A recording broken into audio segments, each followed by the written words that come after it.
Welcome back to Awake TV. Today we're doing a little Q&A. We put out a little poll or a little question thing on Instagram, and we've got a few questions back, so we're going to answer them. So the first one, how often do you find yourself using focus peaking, if at all? I've found it unreliable. I think because we're shooting on sort of cameras with, smaller LCD screens and stuff like that, it's a lot easier for us to be able to see the focus peaking on there, or get rack focus with, with that peaking on. So I think that's definitely something we've found to be useful. I mean, I've never really found it to be unreliable. Sometimes on the external monitor it's good to have it because you are getting sort of a clearer detail of what you're focusing on, but yeah, especially for the smaller screens, it's definitely easier, I think, to see what you're racking focus on. I think I said that to you the other day when I was using my monitor, and I put like a focus assist like plus or something it's called, and that just seemed like reliable and just made everything easier to get that focus quicker and stuff. What is your favourite lens to use? Well, I'd say it's currently the 45 to 150 Olympus. I just never really have to take it off. The 40mm allows me to come not wide, but wide enough to still get plenty in the frame, and then being able to just punch into the 150 is so useful for all the close-up stuff. So right now, definitely my favourite lens, and probably will be for a long time. So yeah, I'm always using that. Tough one, because it's always been my 85, but such a good lens, that. Yeah, I think it probably has to be the same as yours. I've got the 70 to 200, and it's just for the same reasons. I just always have it on, and it's just versatile, and it's just really nice. I think for what we're doing now, not having to always be changing lenses is really sort of valuable. So the 85 is good, but I think if I really had to say my favourite, it's probably the 70 to 200, just because I can keep it on, and I love just being able to keep that on and shoot. So we've got a quick little one.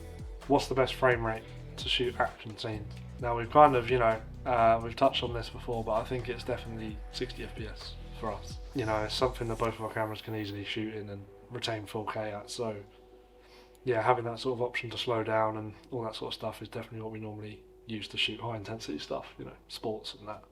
Next one is how we got into sort of filming.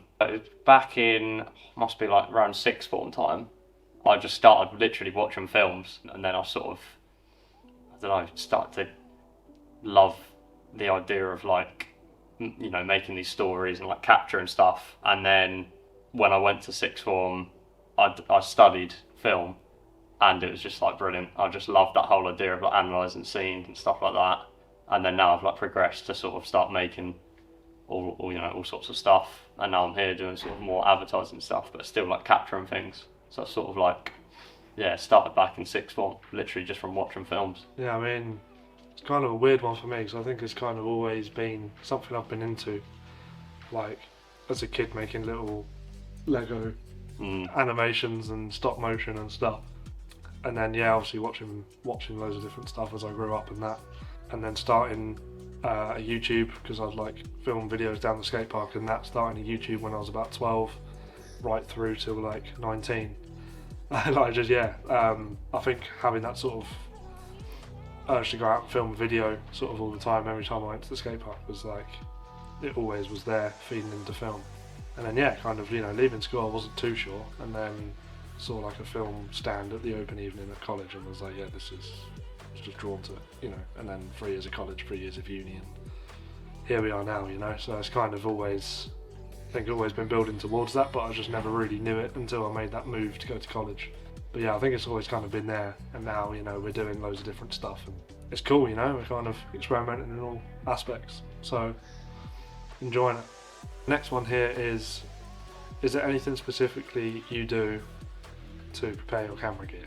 I mean, I think for me it's always been important that all of my gear fits into the one bag, because that's just been always the most portable and easy for me to just sort of grab and go on shoots, take things out, add things to. It's I've always prioritised making sure everything I get and invest in can fit into my bag, and I don't sort of want to be carrying loads of different stuff around. So I think the way I've sort of got my bag organised now is that I can just grab the camera out, with the 40 to 150 on, just out of the side pocket without even taking the bag off, and just go shoot. And yeah, it just really speeds things up, and I think that's like, it's actually quite a key thing that isn't really touched on much. I think having like an organised sort of kit bag and stuff does really speed you up on shoots, which I think we've both found. Like, yeah, I think exactly what you're saying, but also another thing in terms of like sort of maybe the day before shoots or night before, whatever, I always do, you know, check for, and it sounds a bit like obvious, but check through stuff that day,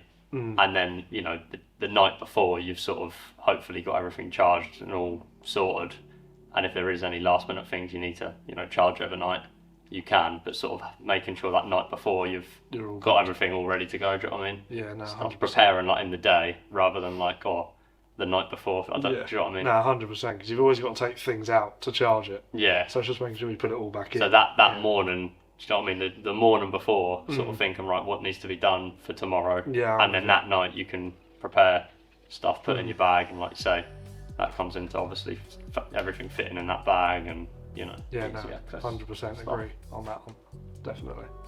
Right, so next one. I struggle to focus when trying to do long editing sessions. Do you have any tips for staying focused?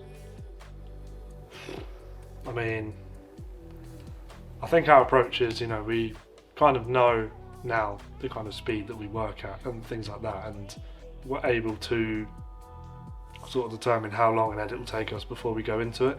But I think once we get started and things like that, we do sort of like to take sort of regular breaks just to sort of refresh ourselves, because I think we can, you know, it can get a little tedious at times, especially I think if you're like Owen and I, where you're very much like on set people. It's like the editing can then feel like a little bit of a burden almost, but then when once you get sort of into a flow state of it, it is good. I think like if you've got certain deadlines as well with like edits. I know I've done an edit before, and I've had deadlines to, you know, it's this Friday it needs to be done and stuff. Instead of being like, you know, having the mindset of Wednesday and Thursday I'll do it or something, just doing little bits kind of comes into it with breaks, but doing little bits at a time. Say it's a 30-minute edit, doing little like 5 minutes here and there, just, you know, helps build up rather than doing the whole 30-minute video all in one.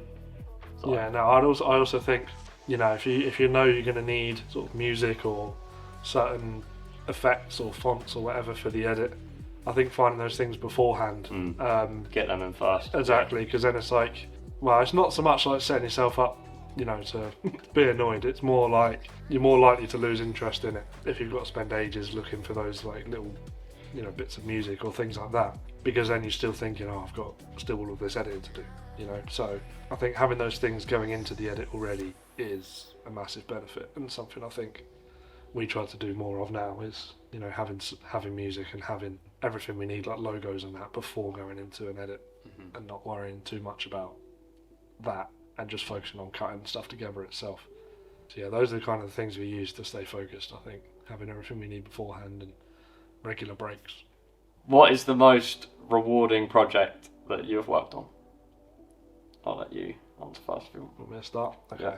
I think I'd just have to mention my uni final film, because that was, yeah, like 6 months shooting, editing and all that sort of stuff, but then there was like a year's process before that of writing and coming up with ideas, and just, yeah, that whole process. After that, you know, there was a full behind the scenes documentary that, you know, I made after that was reflecting on the whole process and showing the ins and outs of that. And then it also, you know, got into film festivals and stuff like that, and it was just my first big major project that I'd sort of taken on my own, and I was, yeah, really proud of the outcome and really proud of how it did and stuff like that. So yeah, that's definitely up there with the most rewarding. But I'd also have to say, trip me and Brun took recently with the Harmonious Boys was to Paris. Just rewarding in the sense of like, it was a great achievement for us to have the opportunity to do that. I think you know, sort of 4 or 5 months of committing to freelance, you know, we just didn't think we'd get those opportunities so soon. So we're incredibly grateful for that, and it was, yeah, a great sort of very rewarding trip, because we got to do what we love to do, but do it abroad and things like that, and it was just, yeah, completely surreal weekend. Yeah, I think, to be fair, it's basically exactly the same. Similar thing. With like final film, just because it was like such a big, you know, I picked such a hard difficult sort of thing to do as well. So much on the line with the final film as well. Yeah, I think that's what it is as well. It's like your final film. That's you're going to graduate, whatever. It's got to be done well, and then it's like pressure and all that. So it's just when you've actually done that. Yeah, and I did have a lot of pressure going on as well around that time. So it was like very rewarding once I finished it. And again, Paris is another. To be like 5-6 months into like freelance out of uni, and then going to like Paris to do some filming and spend the weekend there was really like quite amazing. So definitely the same. So I'm with you, yeah. Yeah, so they're kind of like all or most of our questions. We did kind of have one that we want to answer. We could think it could be quite a nice sort of round off for the video, and it's where do we see ourselves sort of in the future, going forwards. So what do you reckon, bro? So we have sort of spoke about it, to be fair, because it's good to have a plan. Although we're sort of just building up now and going day by day and stuff, we've sort of got a bit of a plan, and we want to, what we're doing with this YouTube Awake TV, we want to sort of come together as, at the minute we're sort of doing individual bits, but working together, but we're sort of as individuals working together. Whereas I think the plan, if I really had to like answer in 5 years, I'd like to, be as one in this business and sort of maybe employ other people, like bit of a dream, but you've got to have that sort of vision, I think, to know where you want to go. We are still very new in the freelance game, in the grand scheme of things. People do this sort of thing for years, so we are still very sort of fresh to it. But we've already got the ideas for Awake and that, and I mean, we've got good people sort of around us that can give us advice going forwards, that business advice and things like that if we need it. So yeah, I think we're quite on the right track to do that. We just obviously have to build the client base and keep building as individuals first, but we don't want to start this Awake stuff until we know 100% we're both going to be able to 100% commit to it and it's going to sustain. But I think it's carrying on what we're doing. Yeah, just making it. But making it one thing, and obviously having more clients and all that sort of stuff as well. Yeah. But mainly just the full process coming together, but doing what we're doing now. Exactly, because we've already, like we were saying, we've got the YouTube already sort of in the name of Awake and things like that. So it's just kind of keeping that going and hoping we can kind of progress forwards. And I think when the time's right, we'll know when to form as a business. So that's all the questions answered, basically. We might do something like this again, to be fair, or we might maybe do some individual longer pieces for the more sort of complex sort of questions. But yeah, hopefully you enjoyed and found a little bit out about us a bit more. Yeah. Haven't done something like this yet. So yeah, thanks for watching. We'll see you next time. Can't wait to. We love that. We always clap, don't we?